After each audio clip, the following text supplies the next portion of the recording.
Est-ce qu'on peut acclamer très très fort? C'est bon. Merci. Et que le Seigneur vous bénisse richement ce matin. Nous pouvons nous tenir debout. Comme il fait très chaud, nous allons courir avec la montre aujourd'hui. Prenons Actes chapitre 19. À partir du premier verset. Pendant qu'Apollo était à Corinthe, Paul, après avoir parcouru les hautes provinces de l'Asie, arriva à Éphèse. Et a rencontré quelques disciples. Il leur dit: avez-vous reçu le Saint-Esprit quand vous avez cru? Ils répondirent: nous n'avons pas même entendu dire qu'il y ait un Saint-Esprit. Il dit: de quel baptême avez-vous donc été baptisés? Et ils répondirent: du baptême de Jean. Alors Paul dit: Jean a baptisé du baptême de repentance, disant au peuple de croire en celui qui venait après lui, c'est-à-dire en Jésus. Sur ces paroles, ils furent baptisés au nom du Seigneur Jésus. Lorsque Paul leur y imposait les mains, le Saint-Esprit vint sur eux et ils parlaient en langue et prophétisaient. Ils étaient en tout environ 12 hommes. Que Dieu bénisse la lecture de sa parole. Vous pouvez vous asseoir. Dieu notre Père, sincèrement merci pour ce merveilleux moment que tu nous as offert dans cette très belle matinée. Nous venons de lire les Saintes Écritures dont toi tu en es l'auteur et également l'interprète pour nous. Ma petite Requerte, écarte-moi du chemin. Sois aussi avec mon interprète et circoncis chaque oreille qui est venue pour pouvoir écouter le message de ce matin et que l'honneur te soit retourné du début jusqu'à la fin. Au nom du Seigneur Jésus, nous avons ainsi prié et pour sa gloire. Amen.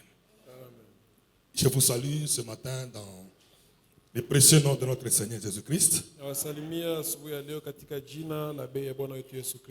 je remercie encore une fois mon pasteur de m'avoir cédé sa place. Pour cela, que le Seigneur le bénisse richement. Pour cette marque de confiance. J'espère que je ne vous fatigue pas. Ok, merci beaucoup. Alors, franchement, il faut que je le dise ouvertement. Il m'arrive des fois, je prépare mes leçons et quand j'arrive, je les donne facilement.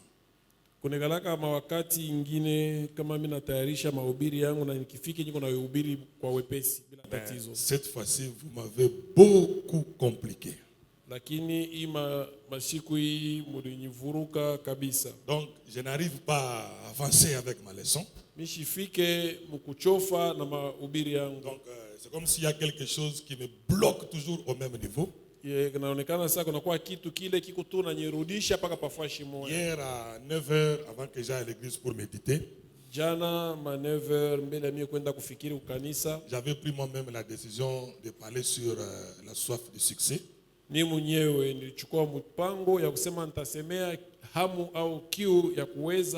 Alors, le temps seulement de quitter la chambre, la pression a commencé. Tu n'as pas fini la soif de l'âme. C'est comme s'il y avait une discussion avec la personne intérieure. Alors j'ai essayé de mettre de côté, ça n'a pas marché. J'ai préparé même les brochures, le tout. Je me suis dit non, demain il faut que je commence autre chose. Mais ça n'a pas marché. Quand j'ai quitté Kipushi tout à l'heure là, même dans le véhicule là, une très forte pression. Tu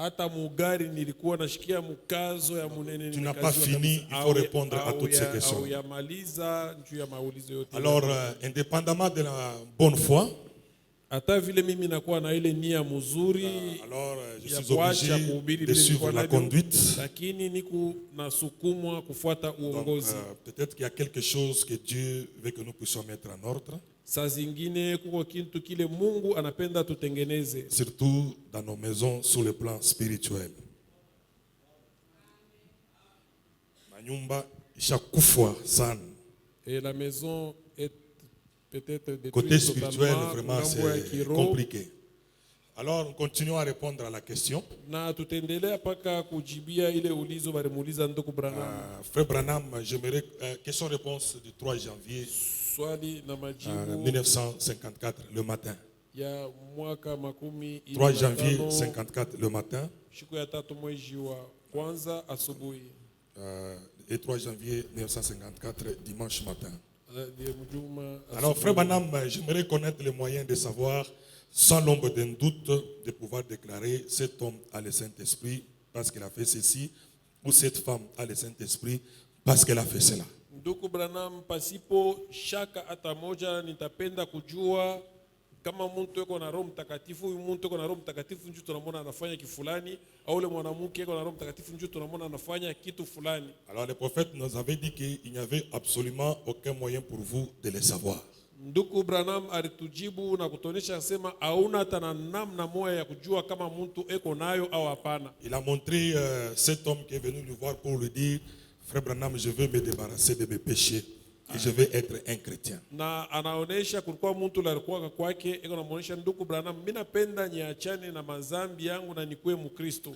Alors il est allé aux réunions de Billy Graham, de Oral Robert, il est allé aussi chez les pentecôtistes, il a crié, il a parlé en langue, il a fait tout, mais il s'est rendu compte qu'il n'était pas avancé. Ndugu Branham anaonesha vile yule mtu alienda kumkusanyiko ya ndugu Billy Graham, Oral Robert na Pentecost na alifanya biote bile balimomba kule lakini hakukuwa Mkristo hapana. Alors frère Branham dit que vous me posez la question, vous dites frère Branham, vous ne croyez pas qu'on doit pleurer, crier, parler en langue, sauter et faire toutes ces choses-là? Na banamuuliza tena ulizo ya kusema ndugu Branham, mseke wewe unaona sema ni mubaya kuluka, kulalamika na kufanya ile makelele yote vile. Je suis au paragraphe 163, il dit maintenant vous dites frère Branham, vous ne croyez pas qu'il soit bon de pleurer? Ndugu Branham, wewe unaamini ya kusema kulia ni kitu kizuri? Comprenez-moi bien, certainement je crois qu'il est bon de pleurer.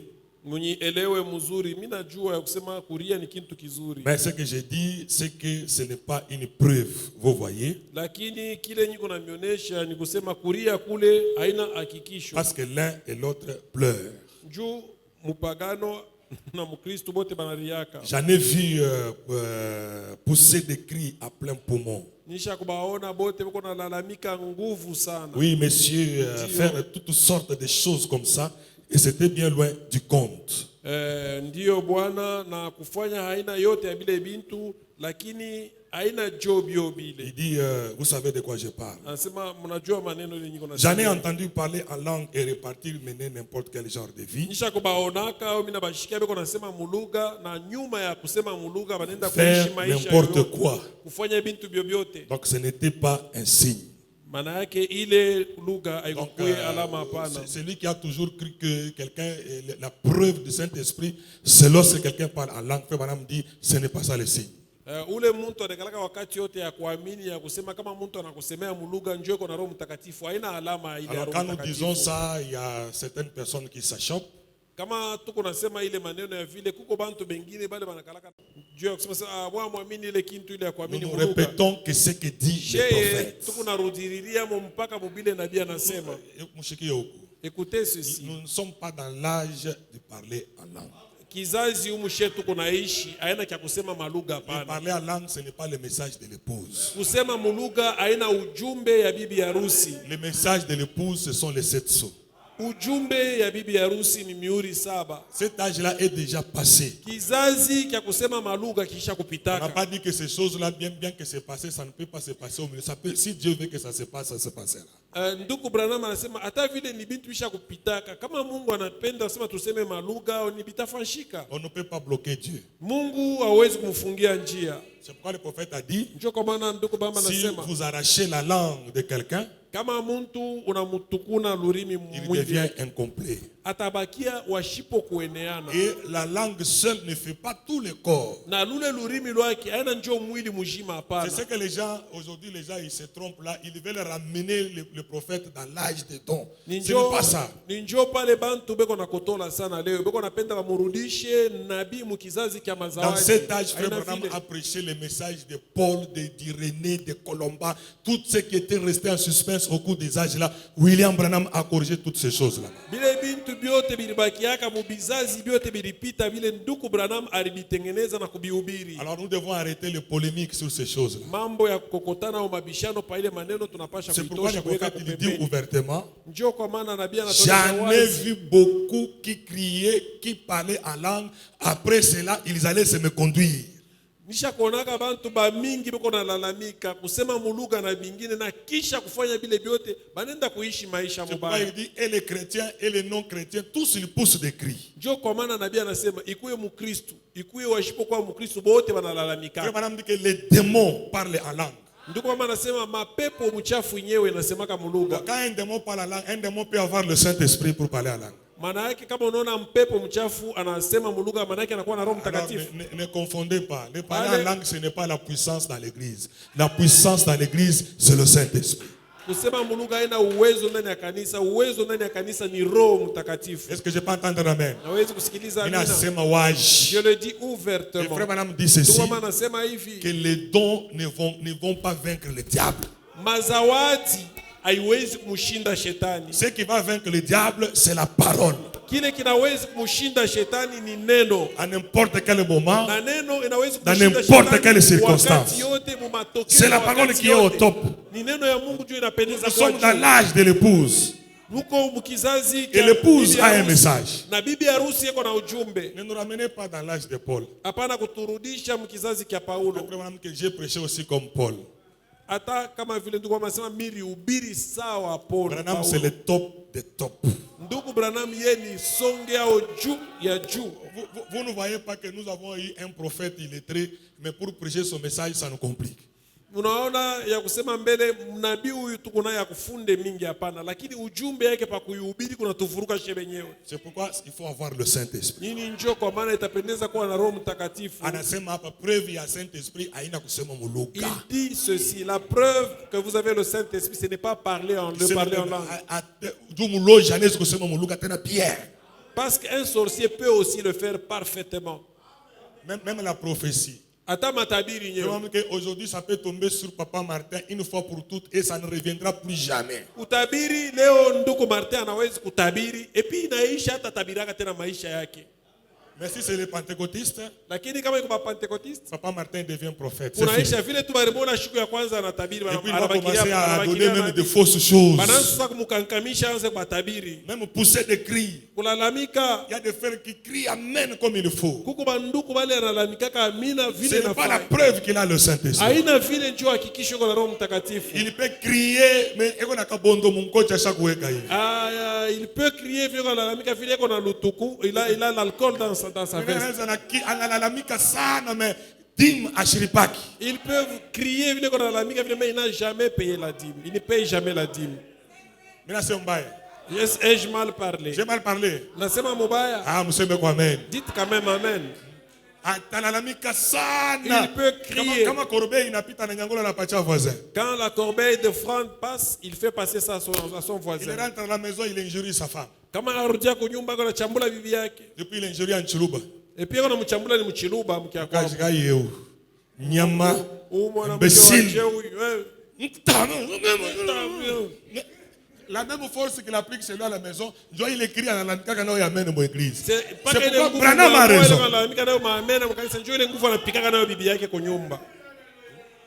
Hii génération inaanza kuchambula bibi après avoir kushika hii message. Après kisha kushikia Même les enfants. yenye unaweza kuchambula bibi yako au batoto kuchambula. Quand tu injuries les enfants, tu n'as pas le Saint-Esprit. Pale kuna chambula batoto hauna na Roho Mtakatifu hapana. La Bible nous demande de corriger les enfants. Biblia inatuonesha Mais ça ne nous demande pas d'injurier les enfants. Haituombe kuchambula batoto. Imbécile, agara kitu sawa wako. Sasa unapenda kitu kifanye nani? Toi tu vois que tu veux que la tête de l'enfant ressemble à qui? Mais la semence vient du père, non? Parce que yule mtoto ni mtoto wa baba yake. Mina c'est mbaye. Ai-je mal parlé? Chambulana, Vous cet esprit, insultez. je comprends pourquoi je suis retenu. Ndio pale mimi nabakia tu niko mwenye Bloqué, kushaka paka fashi je moja, vous niko dis, mwenye je suis kufungiwa, bloqué. niko mwenye kufungia paka fashi moja, mishiendelee tena kumbele.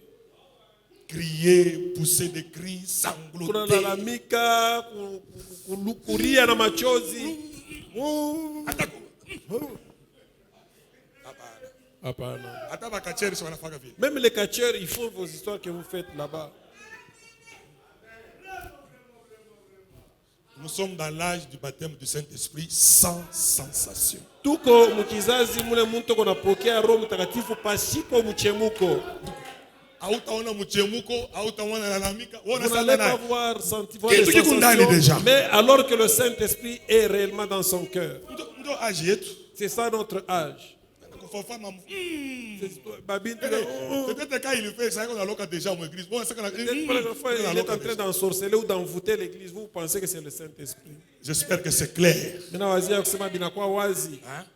Et maintenant, Branham nous a dit que Sasa la tuko bana- preuve qui se Anasema- rapproche. Anasema hakikisho ile inakaribia. 166, il dit, Niko maintenant, pa 116 je vais vous présenter mon opinion de ce qui, selon moi, se rapproche le plus d'une preuve qui indiquerait qu'un homme est un chrétien. Sasa kufuatana na mawazo yangu mie, kufuatana na mie, kile kinakuwa sasa kia karibu mimi nitamionesha yake kusema mtu huyu ni Mkristo. Ce qui s'en rapproche le plus à ma connaissance. Kile kiko karibu sana ya kusema vile kufuatana na kujua. Vous savez ce que c'est? Unajua ni kitu kadi? Le travail de l'âme. Kazi ya nafsi. Une personne qui a constamment tellement faim et soif de Dieu. Muntu ule wakati yote eko na njala sana na kiu ya Mungu. Ils sont tout simplement jour et nuit. Wakati yote beko pale usiku na mchana. Pour eux, c'est presque insoutenable. Juu yabo abawezi kuvumilia. Il faut absolument qu'il fasse quelque chose pour Dieu. Itapendeza ko bamufanyishie kwa Mungu kitu fulani. Ils sont remplis d'amour. Beko benye kujazwa na mapendo. Et ils sont vraiment, c'est un travail de l'âme. Beko kweli ni kazi ya nafsi. Par exemple, j'ai une écriture ici, madame, que quand quelqu'un s'absente de l'église, cette personne-là est maudite. Kuko andiko ile mie niko nayo, ile nduko mama anasema muntu tu analofa kukanisa hivi ni muntu mwenye kulaaniwa. J'ai cette écriture là ici. Madame dit, Sasa vous utasema vous absentez de l'église, ou bien tout sommes et tout.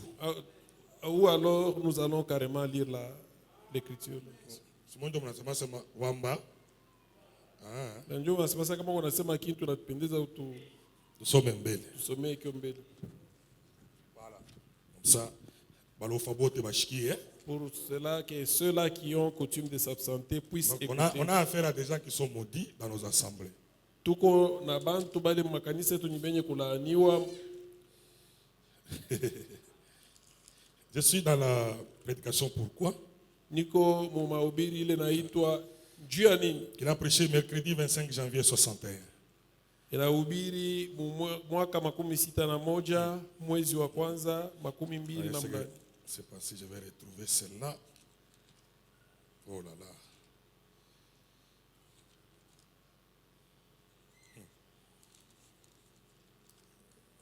Voilà, j'ai trouvé. Dieu merci.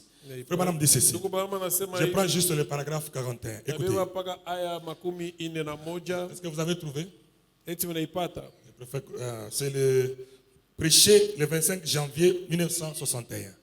La prédication pourquoi? Frère Madame, paragraphe 41. Il dit: je me demande aujourd'hui pourquoi les hommes veulent fumer la cigarette.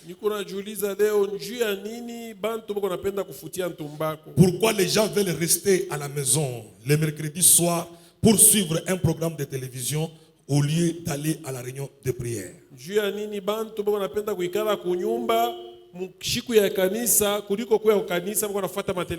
Comment se fait-il que nous voulons faire 3 points de suspension?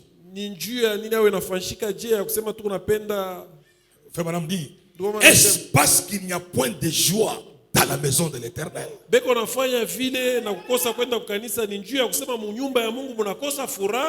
Qu'est-ce qui pousse une personne à vouloir boire et courir ça et là et se comporter de la sorte? Ni kintu gani kiko na msukuma muntu kunywa mpombe, kuishi vile anaishi vile? Est-ce parce que nous n'avons pas de Dieu du tout? Ni njuu tu ya kusema Mungu tena tuna naye? Branham vous pose la question. Nduku Branham, Vous ne venez pas à l'église parce que nous n'avons pas Dieu. Kukanisa mkuu yake ni njuu ya kusema Mungu anako. Il dit, est-ce parce qu'il n'y a plus de joie dans la maison de l'Éternel? Eti ni njuu munyumba ya Mungu munakosa furaha? Est-ce parce que le Saint-Esprit n'est pas prêt à nous bénir tous? Ao ni njuu ya kusema Roho Mtakatifu hanako tena njuu ya kusema tubariki shebote? Y a-t-il quelque chose qui cloche là-dedans? Kuko kintu kimoya kile akiendelea hapana. Sasa Mais msikilize. parce que nous faisons cela, Lakini njuu ya saa vile tuko nafanya vile, c'est bien là la raison pour laquelle nous sommes maudits. ni njoo kinyewe au ile sababu inafanya kusema tuko benye kulaaniwa. C'est pour cette raison Ni njuu ya vile, que Dieu fait venir cette chose sur l'église. C'est pour cette raison ni njuu ya ile sababu que Dieu fait venir cette chose sur l'église. njoo Mungu eko naleta ile laana yule ya kanisa. Cette froideur et cette indifférence. Ile baridi na kukosa kuweka akili kusauti ya Mungu, Quand quelqu'un kusula sauti s'absente ya à Mungu. l'église là, il devient froid, il devient indifférent. Muntu kama eko na lofa kanisa pale anakuwa wa baridi na muntu wa kusula. C'est pourquoi frère Branham dit que Njoo nduku Branham anasema quelqu'un qui aime Dieu, muntu ule eko napenda Mungu, il est tout le temps en travail. wakati yote eko mukazi eko Donc il natumika, prie pour que Dieu puisse l'assister, eko naomba njuu ya Mungu afin qu'il puisse vivre kumsaidia, toute la parole de Dieu. ili apate kuishi neno ya Mungu Frère Branham yote. dit que nous nous rendons à divers endroits pour le plaisir. Ndugu mama anasema tuko napenda kufika mafazi ni njuu ya furaha. Au lieu de venir à la maison du Seigneur pour notre plaisir. Kuliko kuja kunyumba ya Bwana njuu ya shie kupata furaha yetu na Écoutez frère kufurahi. Branham, Ndugu mama la anasema maison du Seigneur, c'est la joie du Seigneur. nyumba ya Bwana ni furaha ya Bwana. Mouchiki, la joie du Seigneur, c'est la joie de son peuple. Furaha ya Bwana ni furaha ya taifa lake. Vous savez, frère Branham dit que la force terrestre de Dieu, c'est la parole faite chair. Amen. Ndugu mama anasema nguvu ya Mungu ya pabulongo hapa ni neno ya Mungu wakati inekala ndani ya mwili. C'est ce qui fait la force de Dieu. Ni njoo kile kiko napatia Mungu nguvu. Maintenant, njoo nguvu ya Mungu. l'église, Sasa kanisa, vous ici, mwe hapa, c'est vous la joie du Seigneur. mwe njoo furaha ya Bwana. Donc quand tu t'absentes à l'église délibérément, vraiment, on a posé Sasa question. tu hivi kwa makusudi tu lako na lofa kwa kanisa, Frère Branham te demande, te pose la question. Muchonge niseme vérité. Écoutez-moi vous dire la Oh vérité. non, ça voulait passer à Chinako, à tout temps, on kumisa. Vous vous êtes dit peut-être non, comme le pasteur il prend son repos, je me repose aussi. Donc, pasteur, on a droit à faire repos. Donc pasteur, il ne peut pas se reposer, notre pasteur. Frère Madame dit que si un pasteur ne se repose pas, comme on a couffé, Mungu est responsable. Nduku Branham, il dit que si un pasteur ne veut pas se reposer, si il mourait, Dieu ne sera pas responsable de sa Frère mort. Madame faisait 90 jours en brousse, Nduku se Branham reposant araanza avec sa tante. araanza kupumuzika mupori miezi tatu. Ça, c'est votre église. Hii ni kanisa yenu. Peu importe qui prêche. Hata kama ni mtu kana anakuya munjia ya kuhubiri. Tu as dit la vérité. Où on a prêché à Painami, c'est le pasteur Hubert qui prêche. Celui qui est en train même de prêcher, si ce n'est même pas moi, c'est le pasteur Hubert. Je prêche pour lui. Niku na hubiri pafua shi yake. C'est ce que dit frère Branham. Ndio vile ndugu mama anasema. C'est ce qu'il dit. Ndio vile iko nasema. D'ailleurs, moi je me sens bien comme je vois, il commence à reprendre, ça me fait bien. Niye mwenyewe naanza kushika mzuri pale naona nguvu inaanza kumrudia. Quelqu'un qui vous prêche une année et 2 mois, c'est pas donné à tout le monde. Muntu ule eko na mihubiri pashipo kukata mwaka moja na miezi mbili. Même Haina mtu atarafaka dans le vile. travail professionnel, on prend quand même un congé. Hata kazi ya kusosiete batakupatia kwa mashiko ya kupumzika. Il n'y a pas de raison pour un chrétien de s'absenter à l'église. Hakuna sababu hata moja njuu ya Mkristo ya kulofea kanisa. Frère Madame, c'est la raison pour laquelle vous êtes maudits. Ndugu mama anasema ni njoo kinyewe kunaleta laana au kwenye kulaaniwa. Mimi ndio mimi nasema. Mnasoma? C'est la raison pour laquelle Ni njoo sababu ile nafanya est-ce qu'il y a moyen de reprendre kuko namna ya kurudia kumkongo kule du kumwanzo. château basome tout ndio niendeleshe sasa. Revenez en arrière comme ça. 41, Elise, comme voilà, ça, je peux lisez. continuer. Tusomeni Niko najiuliza leo juu ya nini bantu banapenda kufuta tumbaku, juu ya nini bantu banapenda kubakia kunyumba mukajitatu magharibi, juu ya kufuata television kuliko kwenda kumkusanyiko ya maombi. Ni nini iko nafanyika? Ni juu hakuna tena furaha kunyumba ya Bwana? Ni nini iko nasukuma muntu apende kunwa, kukimbia wa kwenda huku kutankatanka huku na huku na kuishi mwile namna? Ni njuu hatuna tena na Mungu hata kiloko? Eti ni njuu furaha tena ndani ya nyumba ya Bwana haiko? Eti ni njuu Roho Mtakatifu tena ana tayari ya kubariki, kutubariki shie wote? Kuko kitu kila kendeke mzuri fali pale ndani, lakini tuko nafanya bile bintu, ni njoo sababu ile nafanya tuko benye kulaaniwa.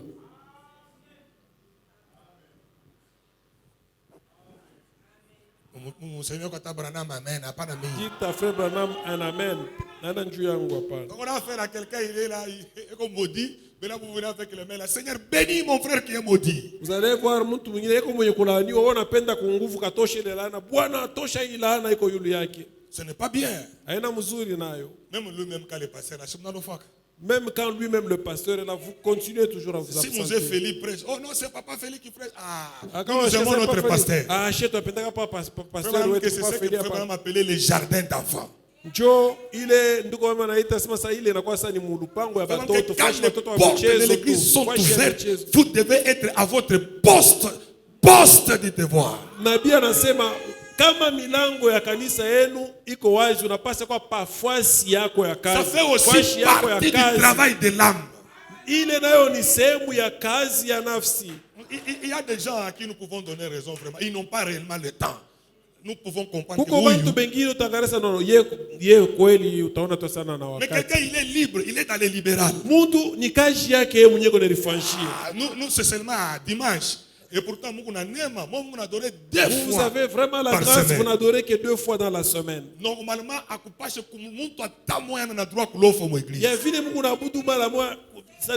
personne ne devrait s'absenter. Donc ici chez nous, jeudi doit être égal à dimanche.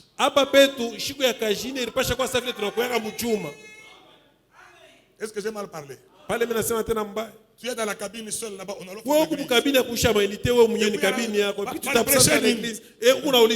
Ils ont prêché quoi? Le pasteur a continué. Le pasteur a continué avec ses prédications. Moi j'attends que le pasteur retourne. Il faut le travail de l'âme.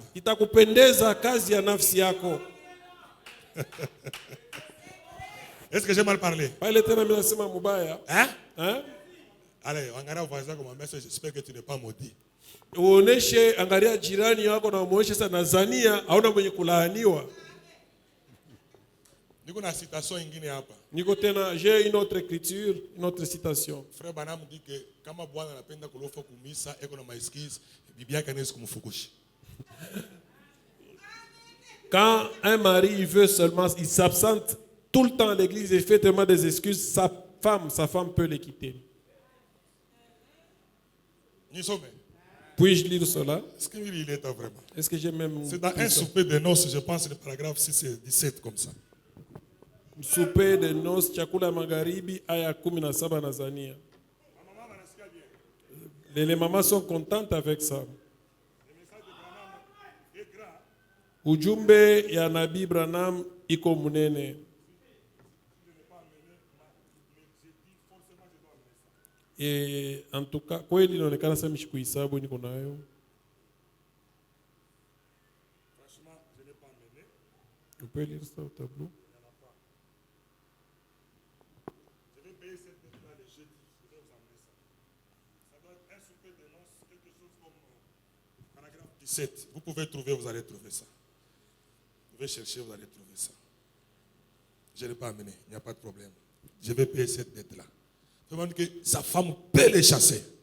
Ndugu mama anasema bwana Trop wa vile d'excuses. bibi yake anaweza kumtoka anaenda. Alors nous Saa continuons. yote pour venir à l'église. Maintenant, frère, madame dit ceci. Ndugu mama anasema hivi. En dépit de toutes ces choses-là, crier, parler, pousser des cris. Hata vile kuwele mabitu byote bikulalamika. 169. Il dit, 161. bon d'accord, c'est très bien. Ni Mais mzuri. puisque toutes ces choses, Lakini kushindia que ile mabitu yote préférerais-tu les voir faire? Mungu anamuuliza ndugu bwana kushindia ile mazawadi yote ni kitu kani kile wewe utapenda kuona kanisa yao ifanye. Il dit, ce que je préférerais de mon église, Ndugu mama anasema kile mimi nitapenda zaidi njoo ya kanisa yangu. c'est que les gens aient sur leur cœur un si grand fardeau pour la prière qu'ils restent ici devant l'autel. Mimi nitapenda kuona bantu pa maroho yabo pakwe muzigo mnene kabisa njuu ya kuomba mnamna kusema batapenda kubakia mkanisa huko. Qu'il y soit jour et nuit. Babakie huko njuu ya kuomba usiku na mchana. Et tout. Et dans leur foyer. Na mumanyumba yabo. Qu'ils soient constamment en prière. Bakuye wakati yote mkuomba. Et qu'ils soient humbles. Na bapate kuya banyenyekevu. Et qu'ils s'efforcent d'amener les gens à Dieu. Na bapate kudikankamisha au kujitoa kumuletea Mungu manasi. Qu'ils aillent à l'hôpital faire des visites. Anze kwenda kutembelea batu kuma hopitalo.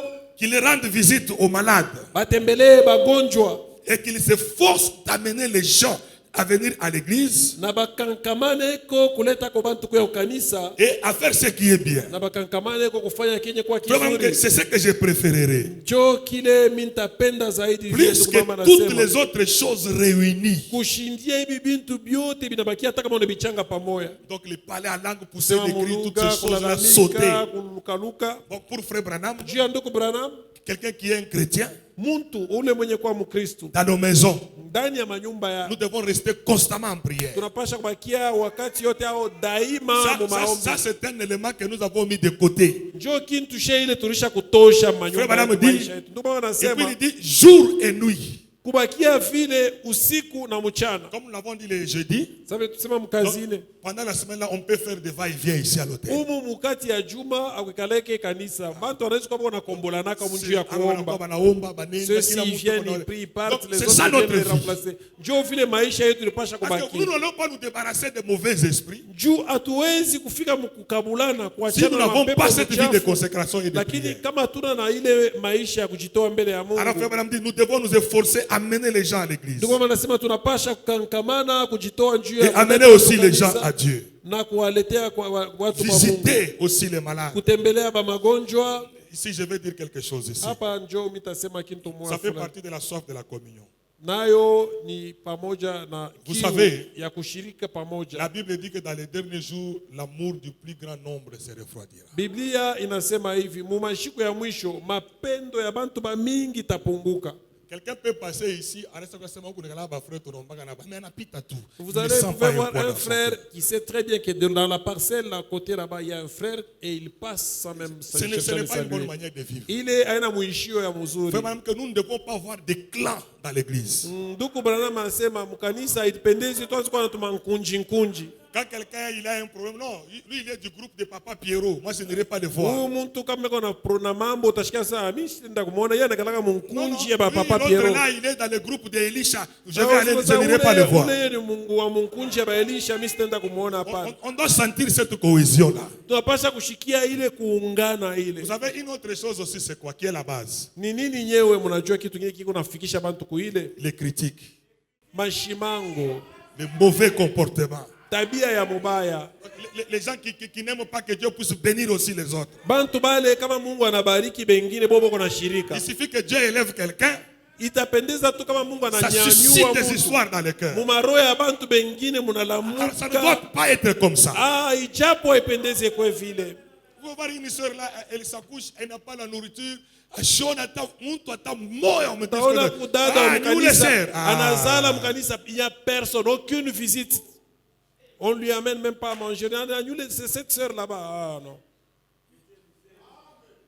Mwingine kipata naye kilio ashaka sema shiba mkanisa yetu abatembelea nanaki hata tu nifa kilio akuleta communication mitaileta je. Il y a quelqu'un d'autre quand il est éprouvé, il ne peut même pas amener le communiqué à l'église parce qu'il sait qu'on ne viendra pas lui rendre visite ou bien le consoler.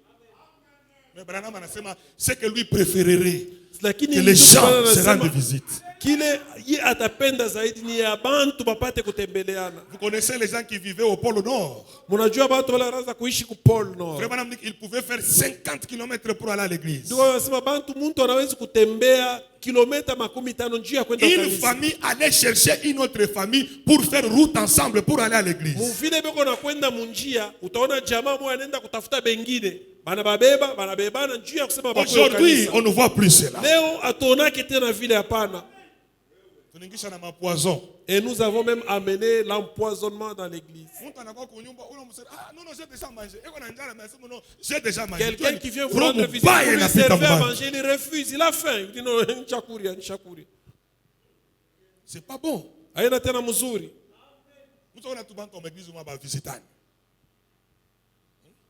C'est pas correct. Haina sawa hapana. Amen. Dites amen. Donc j'ai raison. Maana yake niko na sheria. Tout ça, tout ce que je suis en train de parler là, ça fait partie ya kazi ya nafsi. Ma préférence. Oh, nous sommes de la haute classe. Unakuwa na kuchakuliwa, unasema she hatuna bantu ba chini hapana. Avant que tu deviennes il est nouveau, pourquoi Dieu? Juu ya wewe ufike pale wiko ulikuya je? Il y a toujours eu un commencement. Kutu fashi fulani pale muntu wote anaanziaka. Kuku pale muntu anaanziaka. Il y a toujours quelque part où l'on commence. Il y a d'autres là qui sont égoïstes. Des égoïstes. Frère, avec cette farine là qui est devenue trop chère comme ça. Les anciens ils le savent, non? Bazamani wanajua. Quand la réunion peut être, comme nous pouvons quitter ici à 13h30 ici. Je pense que nous avons 5 personnes. Avant, quand 10 personnes. Vous finissez le culte comme ça, les gens se prennent. Aujourd'hui, on ne voit plus cela. 10 pour aller manger quelque part en communion. La communion renforce les liens. Kushiriki pamoja na banduku ikuna miunga tena kupita. Écoutez ceci. Nduku Branham dit ceci. Si vous dites que vous êtes de la haute classe, kama wewe unasema uko muntu wa yulu, le diable habite dans la haute classe de l'église. Shetani anekalaka konekala mufashi lenye ya yulu ya mkanisa. Parce qu'il n'y a que des concurrences. Juu inakuwa sasa watu wanaanza kumanishana. S'il y avait un Saint-Esprit pour les riches et pour les pauvres, comment on a fait ça? Si kama kulikuwa Roho Mtakatifu ule maskini banapokeaka na Roho Mtakatifu wa matajiri, on allait souffrir. Il y a des frères, comme on me pose des questions, atakwambia ces frères, mimi naenda musali salom temple mule. Abayani visitak. Il y a de ces frères, quand vous lui demandez, dit, depuis que je suis au Sar Shalom, je n'ai jamais reçu de visite. Même quand je suis éprouvé, je ne vois personne. C'est toute l'église qui est mobilisée. Mais quand, avec les instruments, tout. Quand c'est quelqu'un d'autre qui est éprouvé, c'est Nikanisa Mujima, na ma instrument, na bantu bote barakwenda. Moi j'ai bien vilé. Arrêtez avec ces histoires. Moi j'ai bien vilé. Même si ça nous fait mal, arrêtez avec ces histoires. C'est pourquoi madame dit, plus que toutes les choses réunies, nous sautons. Je prends le paragraphe 174. Il dit, ce que je vais dire, 174. Il dit, ce que je vais dire, et je le dis avec respect là. En marchant sur des fils ténus. En marchant sur des fils tenus. Ok. Je crois que ce jour-là est presque terminé. Ceux qui sont entrés, voilà, ils sont entrés. Dit, voyez, les portes sont en train de se fermer. On n'a plus ce fardeau. Le fardeau pour la prière, le fardeau pour la consécration. Frère, aujourd'hui je n'ai pas prié. Il faut que je prie avant de dormir. Quelqu'un de lui-même, Madame dit, aujourd'hui on n'a plus ce fardeau. Billy Graham a fait des réunions partout dans le pays. Billy Graham anaanza kusalisha bantu saa fashi yote muinchi. De même que Coral Robert et tous les autres. Na Oral Robert na aba bengine. Frère Madame dit, nous avons pleuré et prié et tout fait. Kule turiria kuomba na kufanya vitu vyote. Mais vous voyez, lakini munaona les portes sont en train de se fermer. Milango ikunenda mkufungiwa. Que celui qui est souillé, je cite l'écriture, se souille encore. Ndio maana nasema mimi hata ile andiko nasema ule kujichafusha endelee tena kujichafusha. Que celui qui est juste pratique encore la justice. Na ule mwenye kuwa haki aendelee kutumia uwaki. Que celui qui est saint se sanctifie encore. Na ule ko mtakatifu ajitakase tena. Est-ce que vous n'achikez? Est-ce que vous suivez? Que celui qui est saint, ule ko mtakatifu qu'il continue encore. Aendelee tena. Que celui qui est juste, ule mwenye kuwa haki qu'il continue encore. Aendelee tena. Que celui qui prie, ule ko qu'il continue encore. Aendelee tena. Écoutez, la force la plus puissante au monde, c'est la prière. Ndugu mama nasema kama kuko uwezo ya nguvu sana pa dunia hapa ni maombi. C'est le diable qui te bloque à ne pas prier. Ni shetani ule kona kufunga njoo ukose Je kuomba. viens de me rappeler d'une citation. Kuko andiko lemi na Frère Madame dit dans Jésus-Christ le même hier aujourd'hui éternellement. Ndani ya mahubiri naitwa Yesu Kristo mwenye kuwa sawa sawa. Lorsque les chrétiens les plus faibles se mettent à genoux. Ndugu Branham anasema kama muzaifu wa bazaifu ya Bakristo kama anaanza kuomba. L'enfer et les démons tremblent. Maombi ya ule mtu mnaita muzaifu yuko natetemesha adenzi na mapepo mchafu. On ne dit pas les plus forts. Abaseme mtu wa nguvu mkanisa pale. Donc il y a des chrétiens forts. Kunekalaka Bakristo ba nguvu. Il y a aussi des chrétiens qui sont faibles. Kuna Bakristo bazaifu. Maintenant les chrétiens les plus faibles. Sasa ule Mkristo muzaifu. Quand il se met à genoux pour prier. Kama anatoanga magoti njoo ya kuomba. Et les démons. Na mapepo mchafu. Iko natetemeka. C'est pourquoi le diable te bloque. Ni njoo kwa maana shetani yeko na kufunga. J'ai lu une citation hier là. Jana nilisoma andiko moya fulani. Dans la prédication, les enfants dans le désert. Mahubiri inaitwa watoto katika jangwa. Deux huissiers à l'église. Bawisie bachungaji bawili kukanisa. Frère Branham il prêche. Ndugu Branham eko na hubiri. Il chasse les démons de l'épilepsie. Eko nafukuza mpepo mchafu ya kifuafua. C'est entré dans les huissiers. Inatoka inaenda kuingia mbawisie. Frère Branham dit. L'autre est tombé à la renverse. Anasema moyo anaanguka kifundi fundi. Et l'autre est tombé la face en haut comme ça. Na huyu mwingine anaanguka analipika kichwa chini. Il s'agit de chasser les démons. Ni pa maneno ya kufukuza mapepo mchafu. Nous avons dit que même quand nous prions à l'église, hata wakati ile tukunaomba vous mkanisa, devez avoir un profond respect pour la prière. Juu ya maombi unapasha kuwa na heshima kabisa. Nous on prie, toi tu joues avec le bébé. Sheye tukunaomba, wewe unacheza na watoto. On est en train de prier là-bas, tu donnes les yoyos aux enfants. Pale sheye tukunaomba njoo unabeba yoyo unapatia watoto. Pendant que nous prions, nous chassons les démons. Ile wakati tukunaomba tukunafukuza mapepo mchafu. Et quand un mauvais esprit est chassé, na kama pepo mchafu anafukuzwa, il va commencer à errer. Ataanza kuwayawaya. Pour trouver un autre lieu d'habitation. Kutafuta fashi kanitena na wewe. S'il te trouve toi, lakini kama anakukuta wewe, et que tu n'es pas préparé, na hauna mwenye kujitayarisha, anaingia ndani yako. Imaginez, vous êtes à côté d'un ancien, il dit, Seigneur, toi je mets l'esprit à Boucharat. Toi tu ouvres les yeux, tu regardes. Où vous êtes Boucharat? L'esprit sort, ça entre en toi. Ukumbuke ushokala kumpembeni ya mzee kwa naliombea Bwana, enlève de moi cet esprit d'impudicité. Oh na chuto, il est impudique. Cet esprit sort de lui et entre en vous. Branham dit, un esprit est sans force. Pepo yote si il n'a pas encore trouvé un lieu où il doit entrer et œuvrer.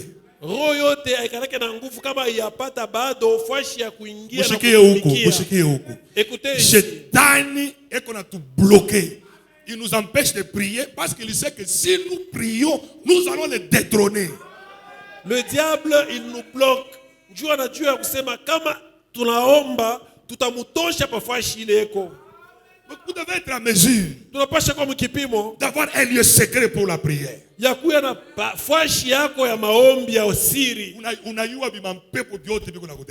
Toi-même tel que tu es là, tu connais ce genre de mauvais esprits qui te tourmentent. roho yako iko vile. Pourquoi Branham a pressé la porte dans la porte? Njuu ya nini ndugu wa mahubiri ile inaitwa mulango La ndani ya haine, mulango. les mensonges, les Kuchukia, vols, bongo, les retards, wishi, kuchelewa lourdeur, kanisa, buzizo l'indifférence, mkanisa, kukosa kushutuka, dormir dans l'église. kulala bushingishi Il est doit mkanisa. devenir pas oui. Tout ça c'est en toi.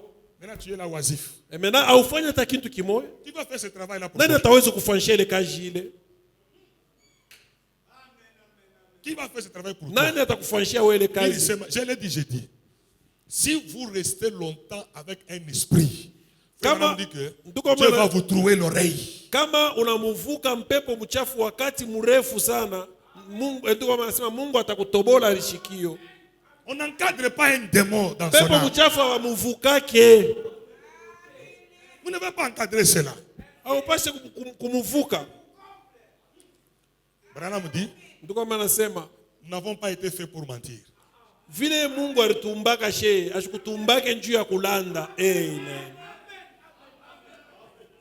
Ah, nous sommes dans le travail de l'âme. Hein? Pale tuko unaendelea paka mafundisho Je comprends kazi pourquoi. ya nafsi. Najua ni njuu ya nini Je mimi comprends naelewa. pourquoi. Mimi naelewa njuu ya Je nini. donne raison à notre Dieu. Mimi nampatia Mungu wetu S'il sheria. kwenda, s'il vous plaît. Je ne sais Vous pas savez, avancer. kuku bantu bengine mu église à message, beko na roho mubaya, vous n'avez pas l'idée. Il y a Il est roi, il est- des gens dans ce message qui sont dotés d'un tel mauvais cœur. Hein, il faut hombe, Il après faut sincère. qu'ils soient sincères dans la prière pour prier. Do itoki. Pour que cela puisse partir de lui. Bengine wana critique naka ni muro. Il y en a, eux, ils critiquent à partir de leur cœur. Wanyao. Ah, wangu. Dieu bénisse. Mungu akubariki. Ngarau na yeko na litapa, Parce c'est- qu'il est en train de Quand il dit ça, c'est dans le cœur. Quand il est en train de parler de ça, c'est dans son cœur. À partir de son cœur. Chuki, hakuna moyen. Il vous est comme pas possible. La haine. Avec les brochures à la maison. Lakini kunyumba yake iko na vitabu Avec ya le septième ujumbe, sceau. iko na vitabu ya mihuri saba. Je l'ai dit la fois passée. Nilisema mara ilipita. Mimi naanza kugombana sana. Moi, je me bagarrais facilement. Et beaucoup même. Sasa leo hata mtu ananichambula na. Aujourd'hui, quelqu'un peut s'approcher même et Si tu as m'insulter. réagi, Je ne ferai rien. Mimi naanza kucheka sasa. Je peux même rire de ce monsieur là-bas. Je dis, Angalia huyu na. regardez-moi ce monsieur ici. Mkuomba Mungu. C'est par la prière. Abitenda na ma. Tutakusomea citation utasema amen. Ndio kitoki. Nous Il faut allons- volonté.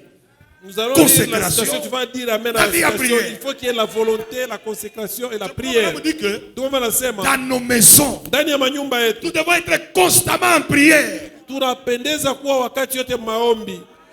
Frère Branham dit ceci. Ndio maana nasema hivi. J'ai une équipe de prière non-stop. Niko na kunji ya watu wale wanaombaka maombi pashipo kukata. Branham dit 24 heures sur 24. Ndio maana nasema banaombaka pashipo kulala. 6 heures, Kuanzia 9 6h, 9h, 15 heures, 15h, 18 heures, 18h, 21h, 21h, 0 heures. 0h. Bananzulu la tête. Ils Comment reprennent. dit 3, 6 et puis il continue.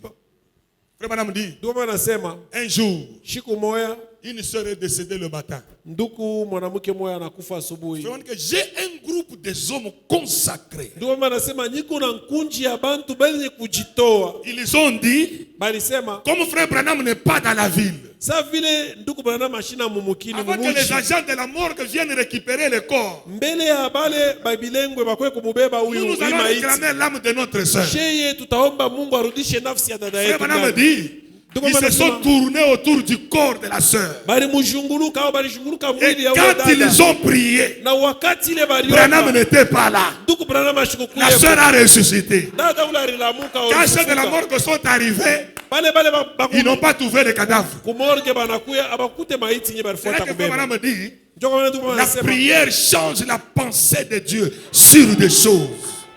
maombi inabadilishaka mawazo ya Mungu pa maneno fulani.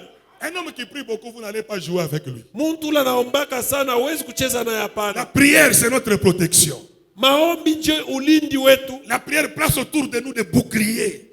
Maombi kunaweka kando kando yetu ngabo. Les Msikilize. pentecôtistes ont découvert ce secret.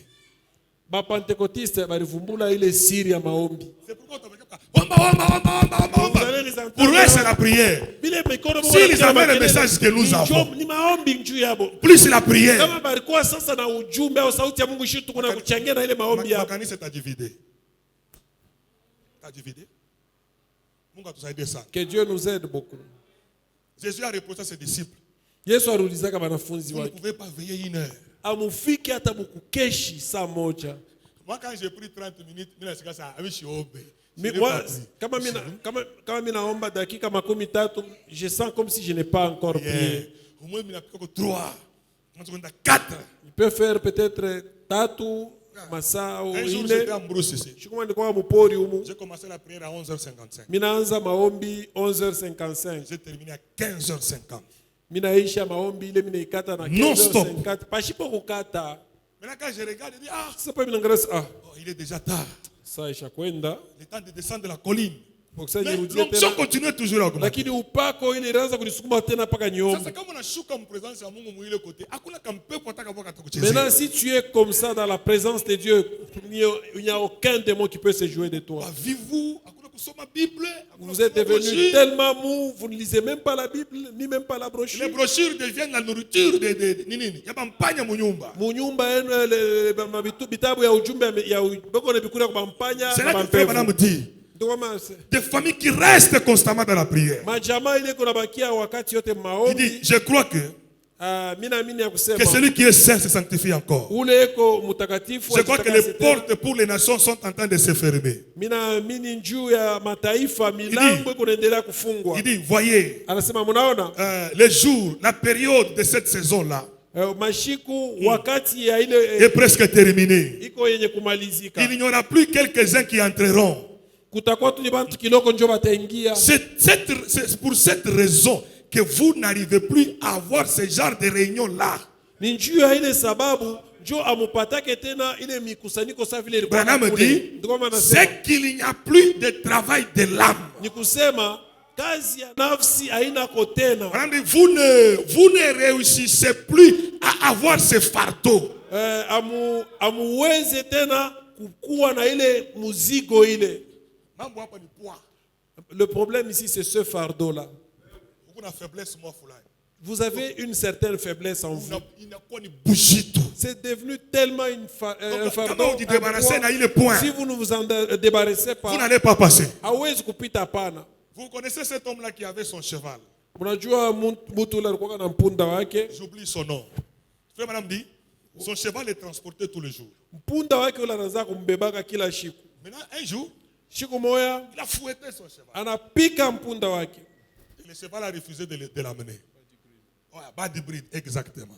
Mpunda wake anakatala kwenda. Alors le cheval a commencé à parler. Mpunda anaanza kumuonesha. Il a dit, tu me fais beaucoup souffrir. Huku kunyipika pika unanipika huku. Il s'est dit, ah bon? Asa Le cheval dit que moi je le fais souffrir. mpunda ananyosha mimi unamteswa. Donc il y a quelque chose qui ne marche pas à moi. Maana yake kuko kintu kile akiendeke ndani yangu. Il a pris ce cheval. Ndugu mama anasema ule mtu anabeba mpunda Il l'a wake attaché contre un arbre. anamfungia kumuchimwa Il fulani. dit à Dieu, Anamuonesha Mungu, si tu ne me transformes pas Bwana, kama aunibadilishe et que tu ne changes pas mon cœur, na aubadilishe tu moyo trouveras wangu, mes os ici. mifupa yangu utaikuta hapa. Est-ce que nous avons quand même cette catégorie de personnes? Eti tuko na ile aina ya batu ba Où vile. il est conscient que Saint-Esprit, Shinanayo, nouvelle naissance, Shinanayo, Biamungu Mapendo, Mishinanayo. Est-ce que huku na ile fardeau ya prière? Unajua mzuri nasema Roho Mtakatifu hauna nayo. Bia Mungu hauna nabio. Mais est-ce que kuna ile bujito là, le fardeau pour Dieu maombi? Mnamtapaka pasteur wewe Dieu ya nini? Pourquoi vous êtes en train d'aimer Pourquoi ou vous de dites que vanter c'est un votre chrétien? pasteur? Il prie. C'est pas Dieu anaombaka. Moi hier j'ai médité de 10h à 18h30. Jana mimi fikiri mimi kuanzia 10h mpaka na 18h30. Soma naomba. Je lis, je prie. Quand je rentre à la maison à 22h, j'ai manqué de dormir. Pale mimi narudia kwa nyumba vile watoto Zero bila kulala batoto beba ikisha bushiku je n'ai zero. dormi que 2 heures seulement. Mimi lala Et paka 3 heures j'étais déjà debout. sambi. Et me voici en train de prêcher. Tokea 3 heures na isa Mungu eko kunahubiri. butamu sana, je vous Dieu dis. il est tellement bon. Vous ne pouvez pas être déçu quand vous êtes dans sa présence. Hawezi kuvunjwa moyo wakati ule mkuwepo wa Mungu. Le Dieu de ce message, il change les gens. Musikilize Mungu wa hii ujumbe Dans ce message ici, Mui il ujumbe y a le pouvoir de transformation. Muko ile nguvu ya kubadilisha muntu. Si toi tu n'es pas transformé, Kama muntu il y a ashibadilisha, quelque chose qui ne va pas. maana yake kuko kitu kila kiendeke. Je réfléchissais à quelque chose ce matin. Je réfléchissais à quelque Nilianza chose. kufikiri kitu moja asubuhi ya leo. Frère Madame dit, Kwa maana nasema après la consécration du mariage, kisha kubariki ndoa, la femme prend le nom de son mari. C'est ça? Hein? mwanamke anabebaka jina Siloville. ya bwana. Maintenant, Frère Madame N'est-ce dit pas comme ça? que le nom a de l'influence. Ndugu mama anasema jina inekalaka na uwezo, iko na uvuto. Le nom Jina a de l'influence. iko na nguvu, iko na uwezo. Vous ne comprenez pas quelque chose. Amushikie kwa kitu fulani. Frère Madame dit, Ndugu mama quand anasema vous vivez ensemble, wakati ile mko naishi pamoja, vous allez vous transmettre les caractères. mutakabulana matabia. C'est pourquoi il faut mouvoir beaucoup de chrétiens. C'est pour cela que vous devriez vous marier en étant des chrétiens. Comme on a besoin de pakachi. Si vous, Vie spirituelle, soit où il y a ta voûte à Moïsaki, soit où il y a la voûte à Moïsaki. si vous prenez un mari qui n'est pas tellement dans la chrétienté, soit l'un va gagner l'autre. Exactement. Voilà. Parce que frère madame dit, Juntu kwa le anasema type de femme que vous épousez va aina refléter votre caractère. Biblia wewe utaoa ule eko naonesha kile wewe wiko. Mais si toi tu n'aimes pas aller à l'église, Kama wewe upendeke kwenda kanisa, elle va dire quoi? atasema nini? Lui-même, Mon mari, lui-même le chef, il y a n'aime pas quelque chose qui ne va pas. kuko kitu kila kiendeke hapana. Nous devrions être déjà tellement forts dans la vie de prière.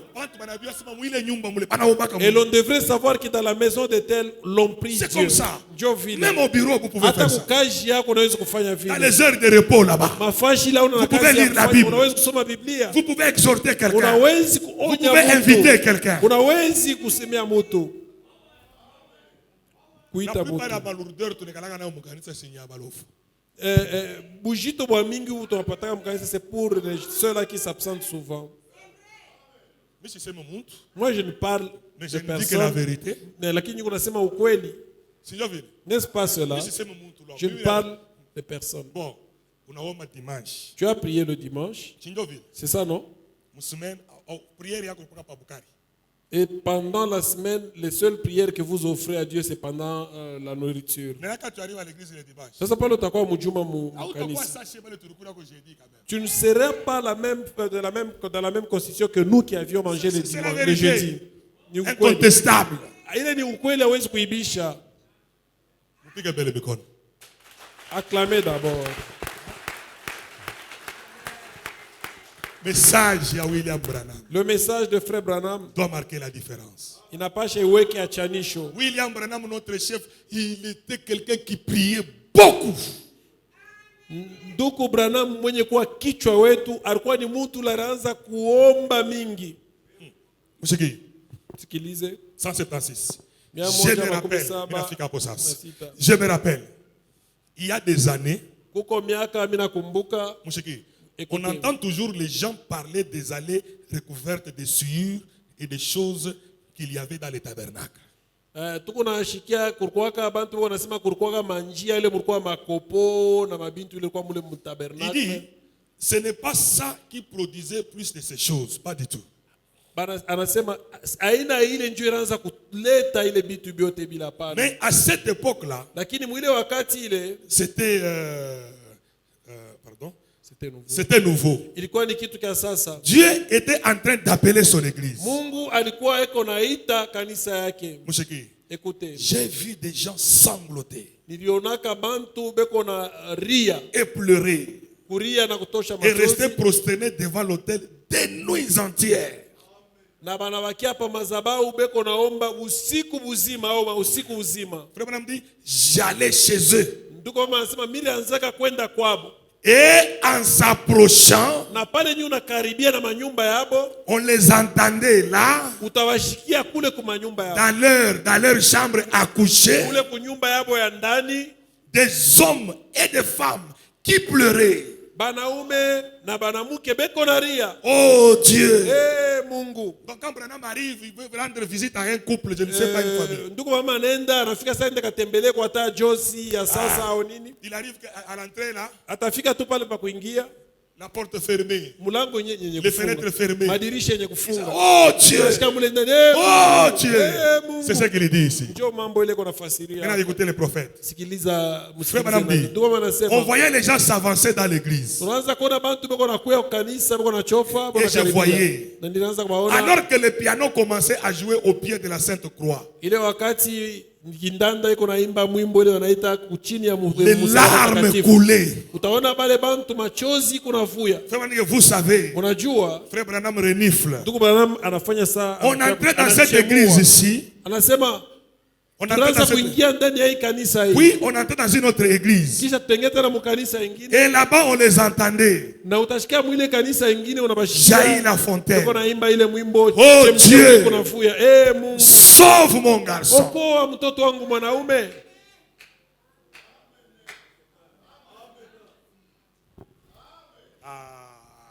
J'ai comme l'impression que vous n'aimez pas ça. Vous sentez un parent qui dit à Dieu qu'il prie. Sauve mon garçon. Okoa mtoto wangu mwanaume. Est-ce que vous le faites pour vos enfants? Eti mnaombeaka vile watoto wenu?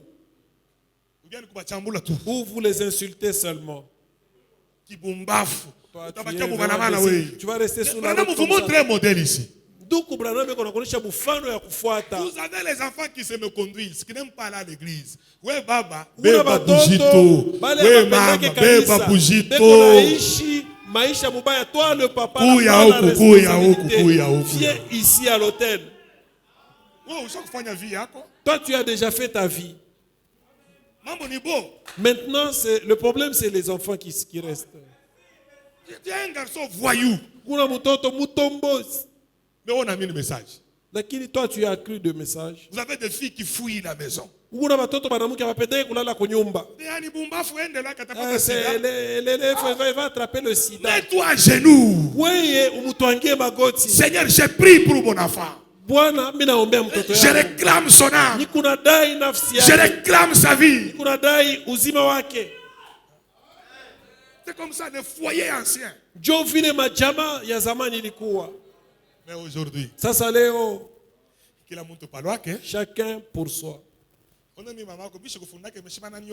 Tu avais moi, ta maman, je n'ai même pas eu la chance d'étudier, mais j'étais prise en mariage. Toi, tu fais ça te regarde. Mais nous allons répondre, non? Il y a une maman qui priait avant de mourir. Pourquoi maman bomaranza komba mbele ya kufa? Réclamant le salut de ses enfants. Dieu l'a retiré de la terre. Un jour, le garçon est allé à l'église. Frère Branham a prêché. Il a prêché. À la fin, il a fait l'appel à l'hôtel. Et le garçon est venu à l'hôtel. Écoutez ce que Frère Branham lui a dit. Je vois que ta maman, depuis le corridor du ciel, est en train de se réjouir parce que le Dieu du ciel a exaucé ses prières.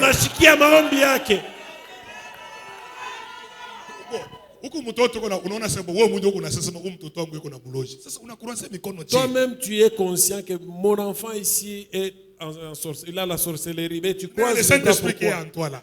Na ule Roho Mtakatifu leko ndani yako ule. Je me demande 18 ans, 19 ans, 20 ans. Une jeune fille.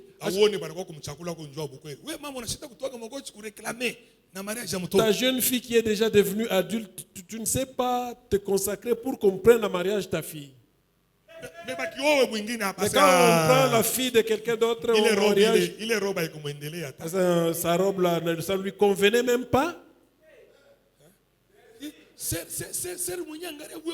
Et la sœur qu'on a même épousée, elle est tellement sombre. Et le frère, lui, il est clair quand même. Est-ce qu'il n'a pas même vu ma fille ici? Il ne va pas le voir, il ne va pas la voir. Dieu l'a envoyé là-bas. C'est parce que Vous savez, Mnajua Billy Paul, Billy Paul frère Branham l'a baptisé à 16 ans. nduku Branham alimubatiza na miaka 16. Rebecca, Branham l'a baptisé à 8 ans. Rebecca Branham alimubatiza na miaka 8. Frère Branham dit que nous pouvons baptiser même les enfants de 6 ans. Ndugu mama anasema mtoto hata wa miaka 6 tunaweza kumubatiza. Parce que déjà 6 ans, ça n'a pas fait la connaissance du bien et du mal. Juu na miaka ile à 6 ans il s'approche de la connaissance du bien. 18 ans, Wewe kuna 19 ans, 20 ans. miaka 12. Ah, ya kubaptiser. Tu n'as jamais été baptisé. Il y a quelque chose qui ne va pas. Kuko kile kitu akiendeke. Sikia. Écoute, Tu n'es même pas membre de Sar Shalom Town. vile wiko hauna hata memba wa hii kanisa hivi. Uko visiteur wetu. Huko tu mtu na wako tutembelelea. Donc tous les jours ici on prêche. Siku yote mahubiri wanakabo na La parole ne touche pas ton âme, ne touche pas ton cœur. Hayafikaka kugusa moyo wako, nafsi yako. Donc toi tu ne peux pas régir des autres Non, nous, chaque jour on devrait commencer à payer de l'eau gratuitement à la régie des eaux pour remplir le baptistère. Frère, on t'a déjà baptisé. Oh frère, je fais d'abord la vie. Tu vas mourir avec ta vie là-bas et tu partiras pour l'enfer. Faites le travail de l'âme. Toi qui critiques les gens là, du matin au soir, tu dois faire ce travail là-bas. Ça doit changer. Ça doit changer.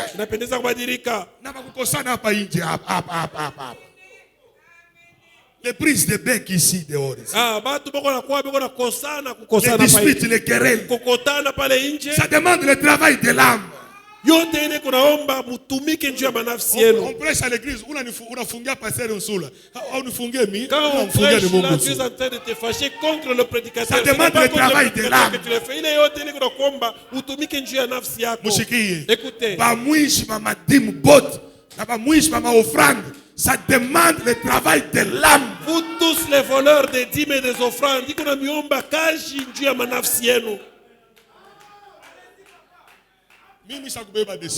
moi j'ai déjà pris ma décision. Je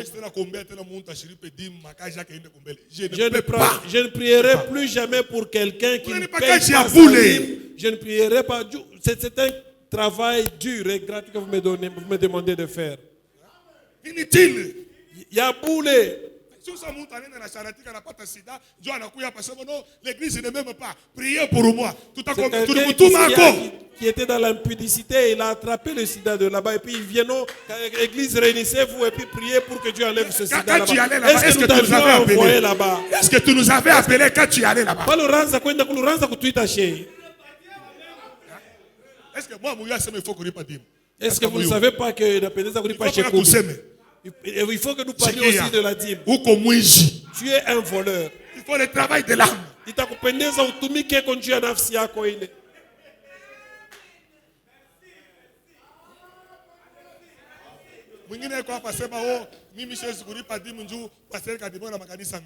y a quelqu'un qui dit non, moi je ne peux pas payer la dîme parce que le pasteur lui-même il a 2 églises. C'est vraiment une honte. 20 ans. 20 ans de vol. À un moment, c'est comme si le diable t'a délivré et t'a laissé un peu. Vous venez donner. Et puis, vous revenez dans votre amitié avec le diable. Tout évolue, Dieu. Comment est-ce que nous allons aller de l'avant? Le papa lui-même, il vole. Devait faire le travail de l'âme. Et les enfants, ils volent aussi. Vous m'appelez ça comme kazi ya nafsi. Na ile cho ya kuweka ta offrande ile. Mshiwe, la nuit je faisais le calcul là, munirumi. Nilikuwa nafanya hesabu bushiku. Jeudi et dimanche. Ya masadaka ya mukajine na mujuma. Mwezi mmoja na mikusanyiko 8 bure. Comment on weka ta 500 francs, ça fait combien? Si vous mettez seulement 500 francs dans les offrandes. 4 000 par mois. C'est ça? 7 fois 12. 4 000, vous voyez que ça, ça fait combien? Il t'a fait 48 000. 48 000 francs. Moi, Kamujima Sadaka, il y a 48 000. Unité, ça c'est à Kuchambula. Ça, il est unité que tu jettes pour insulter les gens. Et les mégas que tu te payes pour regarder les films sales, c'est combien de makuta ngapi unalipaka? Un abonnement mensuel. Toutes ces choses-là, ça demande le travail de ton âme. C'est pourquoi maintenant me dit, les gens qui ont soif de Dieu, ils sont tout le temps en travail.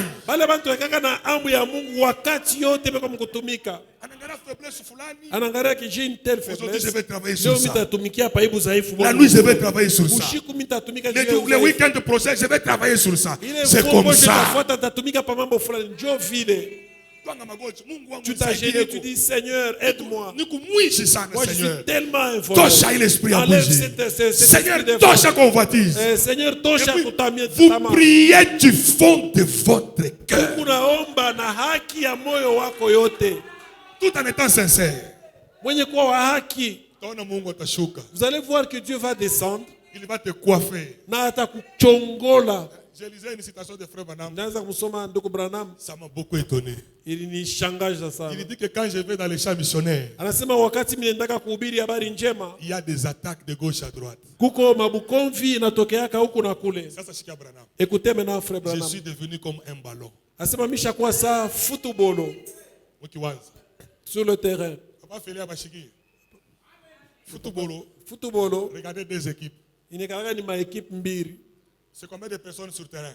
Batu wanakala bangapi mu terrain? C'est 22. Oh, Oui, surtout la football. Boum. celui-ci Celui yote foot. Donc tu n'as pas de choix. Hauna na mambo asema sasa kule utakuwa Tu ne utapenda. réagis, Hauna tu na ne kile réagis utapenda. pas. Frère Branham dit, c'est ça un chrétien. Asema njoo vile Mkristo anakalaka saa kifumpa. C'est ce que dit Frère Branham. Njoo vile ndugu mama anasema. Frère Branham est allé très loin. Na nenda tena mbali sana. On appelle ma Bible artificielle. Vous aimez trop bitu bya yulu yulu. Trop de mèches. Mameshi ya mingi. Trop d'entretien de ce corps inutile.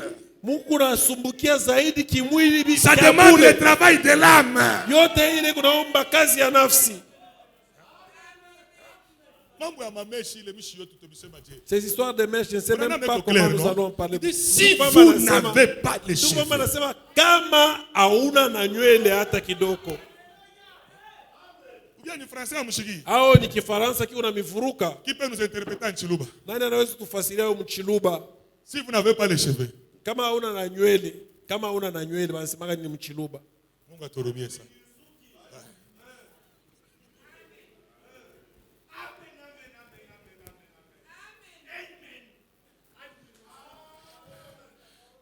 Vous aimez amen.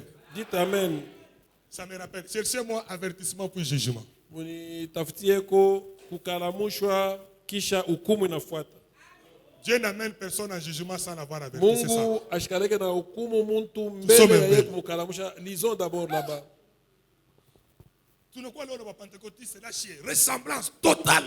Leo tunakuwa nashi nous et les pentecôtistes on est devenus la même chose. Ça demande le travail de l'âme. Hiyo yote kunaomba kazi ya nafsi. Si les réseaux sociaux on vous montre que ni manuel vya buchafu, manuel ya masacrifice, unasoma unaona wewe. Vous lisez sur les réseaux sociaux les cheveux sacrifiés aux idoles, sacrifiés aux démons. Manuel ile basha kuchola bali kwa pepo mchafu. Beauté, la soif de beauté. Quelle beauté? Beauté extérieure. Uzuri bwa nje.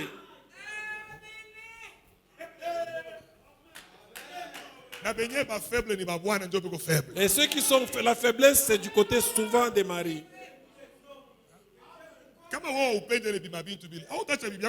Si toi tu n'aimes pas ce que met ta femme, tu ne voudras pas, tu n'accepteras pas qu'elle mette ça.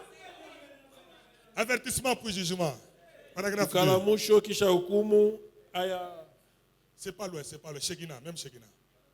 Paragraphe 2. Tout mon esprit. Voilà. Tout sommet. Lisons. Je disais à ma femme l'autre jour que nous avons ici un nombre de femmes irréprochables dans leur apparence.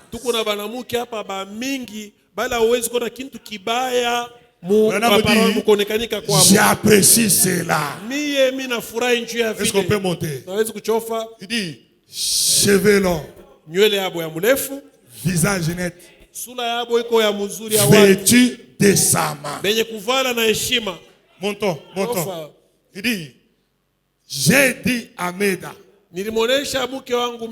j'aimerais les placer toutes sur une ligne et les photographier de façon à montrer aux autres églises comment c'est chez nous. Mintapenda kubapanga bote bapangane babakamate foto njuu ya kusema nioneshe makanisa ingine vile kwetu tuiko.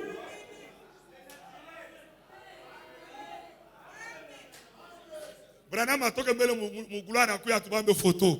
Ishire bengine kama ta participer ku ile photo. Si ndugu Branham akaomba, il demandait la même chose, il quitte la gloire pour venir demander qu'on nous prenne les pour montrer aux autres églises comment c'est chez nous. Makanisa ingine baone vile kwetu kwiko. Pandisha yulu. Quand nous expliquons ces choses, wakati yetu kunafasiria hii maneno hii, badada beko na ti. Lisez par vous-même. Wakati yetu kunafasiria hii maneno, badada beko na ti. Donc, nous en avons qui sont têtus contre le frère Branham. Kuko bale bengine kaka kichwa misumari. Ça c'est Branham. Ule ni ndugu Branham. Cheveux longs. C'est ça le modèle. Jo mfano nywele ya mrefu. Pas les longs mèches. Hapana meshi ya mrefu, nywele ya mrefu. Je vais dire encore une autre vérité. Puis-je le dire? Que je le dise. Ça moi binanounkak. À un moment vos mèches là, ça pue. Ça dégage une mauvaise odeur.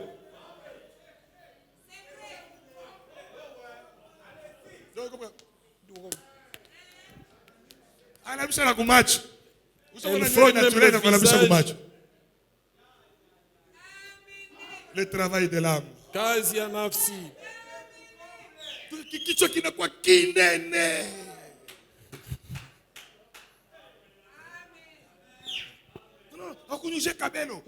J'ai vu un Kabelo Mouville, 525 000.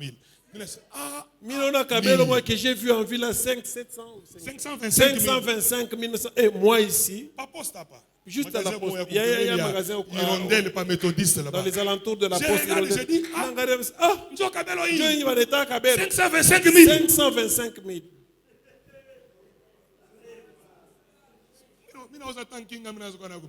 Là, je paie même le vélo pour qu'il pourra commencer à m'aider à venir à l'église. Même ceux-là qui brûlent les cheveux. Vous les coupez indirectement. Vous avez un mari responsable, il a le droit de te chasser pour ça. Vous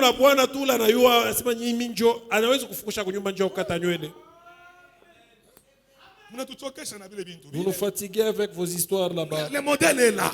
Il dit, elles obéissent à ça. Maintenant, Branham m'obéir. Si toi tu es incapable d'obéir au prophète, alors le pasteur, qu'en sera-t-il du pasteur? Moi, je vais vous dire la vérité. Moi, ces histoires, ça m'énerve.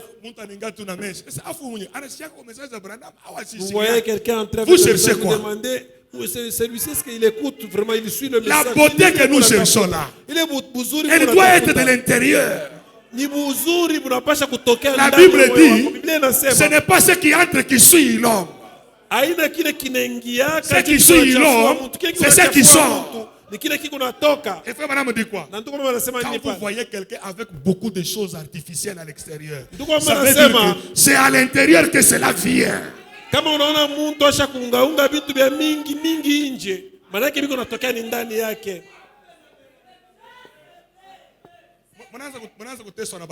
Vous commencez même à faire souffrir vos enfants.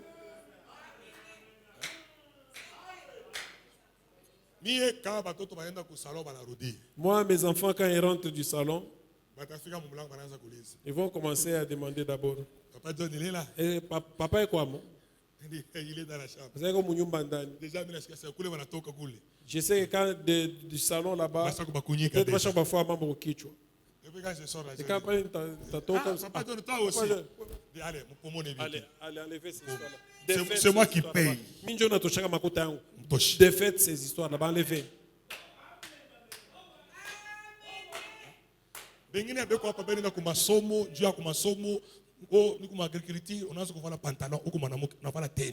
Donc, madame dit, si tu fais ça, tu n'es même pas une dame. Bengine, juste à l'école là où elles vont, on leur demande de porter pour la tenue de pantalon. Ndio maana kama unafanya vile haustahili hata stahili kuwa mwanamke. Bible ndio inasema que les femmes ne doivent pas porter les habillements d'hommes. C'est la Bible qui dit qui est censée vous autoriser ça. Hawezi kuvala nguo ya banaume. Le travail de l'âme. Ile nayo kunaomba kazi ya nafsi. Écoutez, les hommes qui battent encore leurs femmes. Bale banaume kazi yabo inakaa paka ya kubachika kinaendelea kupika wajibu yao na kubachambula. Le travail de l'âme. Mutumike njia ya manafsi yenu. Un homme qui ne prend pas correctement soin de sa femme, le travail de l'âme. Mwanaume au bwana ule ashuwezi kubeba mzigo ya bibi yake vile inafai, inampendeza kutumika nafsi yake. Est-ce que je peux entendre amen? Et vous ne pouvez pas faire ce travail sans la vie de la prière, sans la vie de la consécration. Hawezi kuifanya pashipo maisha ya kujitoa. Est-ce qu'il y a quelqu'un qui entend ce que je dis ce matin? Eti kwa mtu anashika bila niko nasema. Pourquoi l'église tunashimama fashi moya? L'église, nous devenons comme nous stagnons, on est au même. Il y a celle-ci qui a des mèches, l'autre là qui est celle qui a les femmes têtues à la maison. Il y a une femme qui est têtue quelque part dans à la maison. maison. Infidèles. Vous allez kutakuta mwanaume mwingine ule qui s'absentent à l'église. Les autres qui ne payent pas leur dîme. Wala balipake cha 10 manyumba. D'autres kanisa.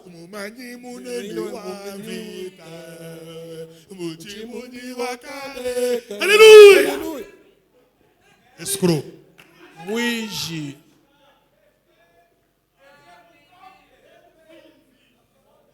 Quelqu'un peut dire amen? Maintenant, j'en suis avoir soif de la vie, de la vraie vie, la vie éternelle. Ça commence à l'autel. Vous ressemblez à qui? Que Dieu nous aide. Le foyer qui ne prie plus. Que Dieu nous accorde la grâce. Je pense que je n'ai pas débordé, j'espère. J'ai encore quelques minutes. Je vais lire dans l'application Crois-tu cela? Il a prêché le 6 septembre 1953. Le paragraphe, vous pouvez commencer à septembre 71 jusqu'à 72. Frère Branham parle de lorsque Jésus habitait la famille de Lazare et de Marthe. Je suis à 71 vers la fin là. Il dit, écoutez attentivement. Alors son ministère a commencé. Il est allé habiter chez Marthe et Marie et les autres. À Béthanie. Alors il a été appelé à s'éloigner de là. Paragraphe 72. Quand Jésus s'est éloigné de cette maison, la maladie et le chagrin sont entrés.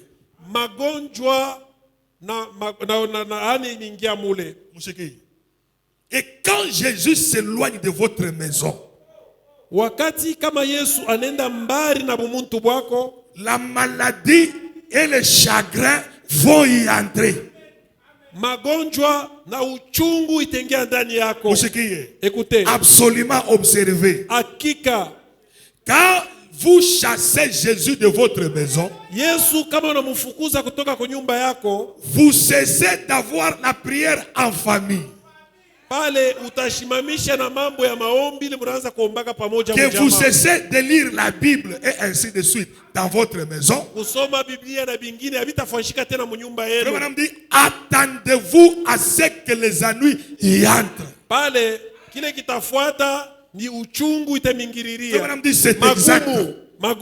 Et puis il dit, c'est exact. Il dit, ils sont en route. Il dit, dès ce moment-là, vous n'avez pas de réunion en famille. Vous ne lisez plus la Bible en famille. Frère Branham dit, les difficultés et les ennuis sont en route. Est-ce que je peux entendre un amen? Donc, la lecture de la Bible et la prière en famille, c'est quelque chose de très important. Ça nous rapproche. Écoutez, Sikilize, Je vous lis ça et puis je vais arrêter. nimisomea ile kisha mtamaliza. Croire en Dieu. Kumwamini Mungu. 24 février 52. Ya Paragraphe makumi 157, aya 158. 152, Frère Branham dit ceci. 153. Usikie. Ndio maana nasema hivi kute. Branham, une fois, il a souffert de l'estomac.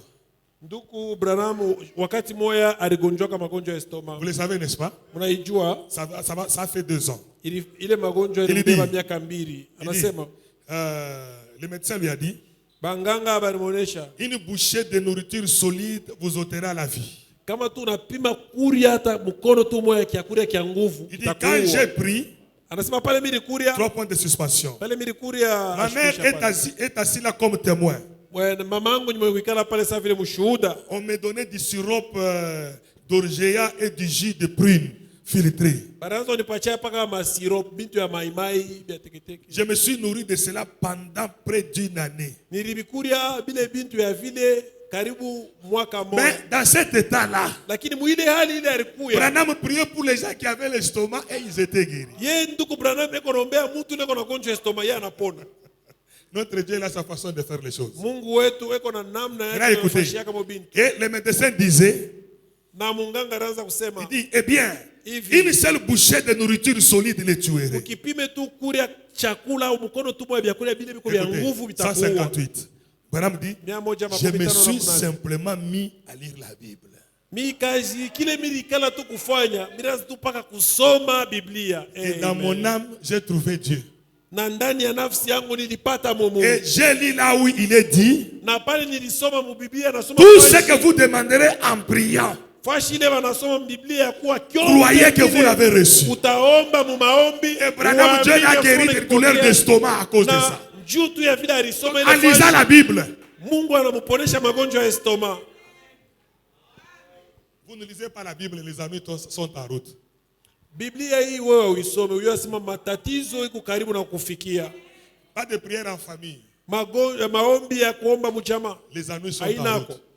Matatizo iko na kufikia. Parce que c'est l'homme qui est le chef de la maison. Juu mwanaume ndio kichwa wa On doit nyumba. aussi avoir une Bible de la famille. Na tunapendeza kukuwe kwa Biblia ile nye ya nyumba mzima.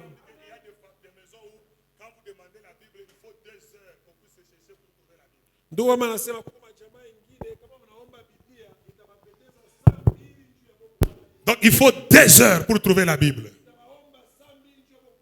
Que Dieu nous accorde la grâce. Que Dieu bénisse nos maisons. Que Dieu nous accorde la grâce de prier tout le temps. Que Dieu nous accorde la grâce d'avoir des prières en famille. Mungu atupatie kwa neema ya kuomba kwa mjamaa. Donc un chef de famille, vous réunissez les enfants. Munaomba. S'il y a possibilité d'imposer les mains aux enfants, vous imposez les mains. Wewe kichwa wa nyumba, mnaomba na bavu prier avec l'enfant. Si kama itaomba sema uwekee bengine mikono na bawekea mikono. C'est vous les pasteurs, non? Wewe ndio pastori au mchungaji wa nyumba. Brochure yo imine ipata. J'ai trouvé la brochure là. Un souper de noces. Qu'il a prêché samedi 6 octobre 1956. Chakula ya ndoa ya magharibi. C'était juste devant moi et je n'ai pas pu voir ça. Disons frère Branham. Tout nous sommes nabi. C'est 27. Eh bien, paragraphe 27. Eh bien, aussitôt que les invitations étaient lancées, alors les gens ont présenté des excuses. Oh oui, l'un a épousé une femme et l'autre a acheté des bœufs. Vous connaissez l'histoire. Il en est de même aujourd'hui. Dieu a apprêté le souper. Il a envoyé le prédicateur pour prêcher la foi. Que s'est-il passé? Oh, je ne peux pas aller parce que je suis diacre dans une autre église. Je ne peux pas simplement pas le faire. Eh bien, je ne peux pas aller parce que ça va diminuer mon prestige, votre prestige. Alors, oh, je ne peux pas aller parce que je ne crois pas à ces vieux saints exaltés qui agissent comme cela. Il dit, je vais simplement, je veux vivre de ma manière. Les gens ont présenté des excuses. Oh, c'est trop direct. ilikuwa ni maneno ile ilikuwa ya Je kwenda n'aimerais pas faire cela. Nyeshitapenda kufanya vile. Mushikie. Écoutez. Il s'excuse disant. Bantu beko naomba buluma kusema sasa Mushikie. Eh bien. Écoutez hivi. Je me sens très fatigué lorsque je rentre le soir. Nikaraka na mchoko sana kama mnarudia magharibi. Je ne peux pas aller à l'église. Shina na nguvu ya kwenda kanisa. Oh, je crains que cela puisse déplaire à mon mari. Kama minenda kule itako bwanangu atashikia furaha pana. Musikilize. Je crains que ma femme ne me chasse de la maison. Kama minenda kule bibi yangu anaweza kunifukusha kunyumba. Est-ce qu'on peut lire? No.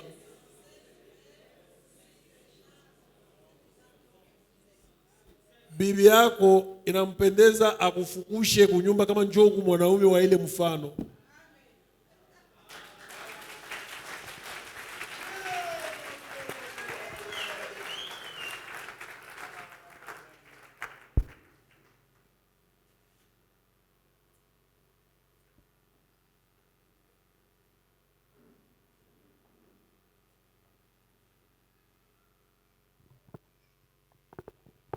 Est-ce qu'on peut encore acclamer pour la parole de Dieu? Mettons-nous debout pour adorer le Seigneur.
chers frères et sœurs, approchons-nous de Dieu et demandez-lui la grâce et la miséricorde afin d'obéir sa parole. Ensemble, prions les Seigneurs des Seigneurs.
Mutakatifu Bwana na Mungu wetu Yesu Kristu, tunakupigia asante Seigneur éternel, parce que ulipenda tuanze pamoja nawe Seigneur Jésus. Tu as voulu nous parler en ces termes Seigneur, parce que tu savais qu'au milieu de nous, il y a certaines faiblesses qui persistent encore Seigneur. Ô Dieu, nous te prions Seigneur, ne nous laisse pas regagner nos maisons Seigneur Jésus-Christ tels que nous sommes venus, parce que ta parole a dit, tu n'as pas laissé personne regagner chez lui tel qu'il est venu à toi. Dieu, nous voulons que la puissance de ta parole puisse nous transformer, puisse nous changer, Seigneur Jésus. Nous n'avions pas besoin, Seigneur, d'avoir une connaissance pour s'engager dans des disputes ou dans des échanges, mais nous voulons, Seigneur Jésus, recevoir la correction de ta parole pour que nous puissions conformer notre vie à ta parole, Seigneur. Viens-nous en aide, Seigneur Jésus. Nous n'avons pas à nous pointer du doigt que ceci concernait celui-là ou l'autre, mais tous nous sommes concernés, Seigneur éternel. Alors, Seigneur, viens-nous en aide, Seigneur Jésus. Merci, Seigneur, pour la parole qui vient de sortir. Maintenant, Seigneur, fais en sorte que ta puissance puisse nous transformer, Seigneur éternel. Que tout un chacun se met, Seigneur Jésus-Christ, à l'œuvre, de telle sorte que, Seigneur, qu'au milieu de nous, nous puissions, Seigneur Jésus-Christ, être dignes. Parce que tu as dit que nous devons être du sel pour ce monde, Seigneur. Et le monde est en train de gémir et soupirer en entendant la manifestation des fils de Dieu. Nous ne pouvons pas te manifester aussi longtemps que des faiblesses et des erreurs du genre sont encore au milieu de nous, Seigneur. Viens-nous en aide, Père. Et viens-nous en aide, Seigneur Jésus, pour que nous puissions, Seigneur Jésus-Christ, manifester réellement ta vie, Seigneur éternel. Nous te bénissons, Seigneur Jésus-Christ, pour ce temps précieux que nous venons de passer dans ta présence. Toi qui connais le besoin sur le cœur de tout un chacun, Seigneur, nous te prions de te manifester, Seigneur Jésus-Christ, au milieu de nous, comme Jéhovah Rapha, comme Jéhovah Jireh, comme Jéhovah Sabaoth, Seigneur, selon qu'il y a un problème sur le cœur de mon frère et de ma soeur, Seigneur. Ô Éternel, nous recommandons l'orateur du jour entre tes mains. C'est un homme, il s'est épuisé, il s'est fatigué, Seigneur Jésus. Nous te demandons de le restaurer, Seigneur éternel. Fais en sorte que si jamais tu nous donnes une occasion, Seigneur, qu'il revienne encore, Seigneur Jésus-Christ, avec une puissance fraîche, Seigneur Dieu, de telle sorte que, Seigneur Jésus-Christ, tout ce qui sortira de sa bouche ne soit pas seulement ses pensées ou ses sentiments, mais qu'il puisse nous répéter, Seigneur, ce que disent le banc et les brochures. C'est ce que tu nous as promis en ce temps de la fin, Seigneur. Si nous voulons, Seigneur Jésus-Christ, hériter le royaume des cieux, il y a une condition, c'est que nous puissions nous conformer, Seigneur, à ta parole. Tu l'as dit à Josué de répéter seulement ce que dit Moïse. Et ainsi, personne n'a pu tenir au devant de Josué, Seigneur. Aujourd'hui, l'histoire se répète, Seigneur Jésus. Tu veux à ce que, Seigneur Jésus, que nous puissions tous, Seigneur éternel, suivre ce que Branham nous a recommandé. Tu veux à ce que nous puissions être obéissants à Branham, parce que lui, tu lui as promis une portion du ciel, Seigneur éternel. Et si nous voulons y entrer, Seigneur Jésus, il y a une condition, c'est que nous devons nous soumettre, Seigneur, à ce qu'il nous donne comme enseignement, Seigneur éternel. Nous te prions, Seigneur Jésus, viens-nous en aide, Père. Personne ne peut le faire de lui-même si ce n'est que toi qui le viennes en aide, Seigneur Jésus. Oh Seigneur, fais en sorte que, Seigneur, en nous qui ait un désir ardent, Seigneur Jésus-Christ, de demeurer dans la communion avec toi, Seigneur. De chercher continuellement ta face, Seigneur Jésus-Christ. Fais en sorte que, Seigneur éternel, que cela puisse, Seigneur Jésus-Christ, susciter un désir ardent, Seigneur éternel, de vivre ta parole, d'être des véritables témoins, Seigneur Jésus-Christ, de ta parole, Seigneur éternel. Merci, Seigneur Jésus, pour le temps que tu nous as accordé. Nous voulons regagner nos maisons, Seigneur éternel. Nous te prions, Seigneur Jésus-Christ, de nous bénir, Seigneur éternel, pour tout le temps que nous avions passé ici, Seigneur éternel, et de faire en sorte que ce temps soit un moment investi, Seigneur Jésus-Christ, pour ton royaume, Seigneur éternel. Et que nous puissions, Seigneur Jésus-Christ, oh Dieu, emporter les bénédictions que nous avions gagnées au devant de toi, jusque dans nos maisons, Seigneur éternel. Réponds aux préoccupations de tout un chacun. Fais en sorte que, Seigneur Jésus, si jamais tu nous donnes une précieuse occasion, Seigneur, que nous puissions nous retrouver ici, Seigneur Jésus-Christ, étant, Seigneur Jésus-Christ, dans l'expectative, Seigneur Jésus-Christ, de communier avec toi. Merci, Seigneur éternel, parce que tu as été avec nous du début jusqu'à la fin. Nous te bénissons au nom de Seigneur Jésus-Christ, notre Père, notre Dieu. Amen. Que Dieu vous bénisse. Nous avons un remerciement. La famille de Frère Mingo remercie à tous les saints pour leur soutien physique, matériel et financier lors du deuil pour le décès de son fils. Nous sommes reconnaissants pour votre amour manifesté. Que Dieu vous bénisse. Signé par la famille Remingoy. Pour la propriété de notre bâtiment, ce 8e groupe, la famille de Alain Kabangou, Freddy Moukeba, Maman Moussaou, Michel Londo, Honoré Mpoyi, Jean Kabeya, Jérémy, Jacques Tumba et Vicky Zembela. Pour le reste, que Dieu bénisse, que Dieu soit avec chacun de nous.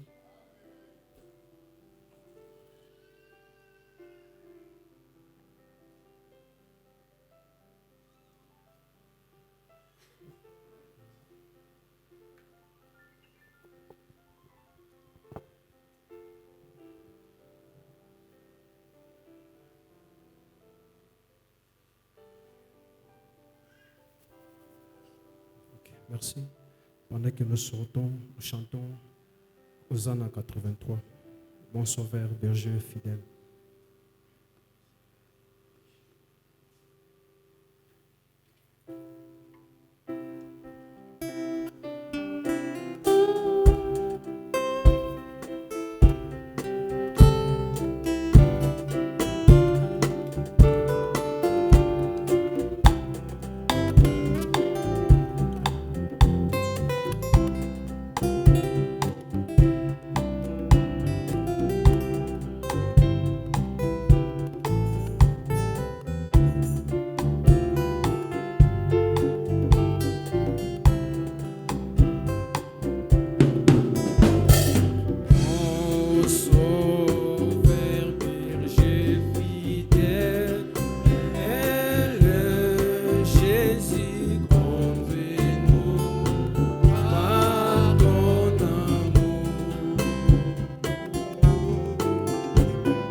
Eh.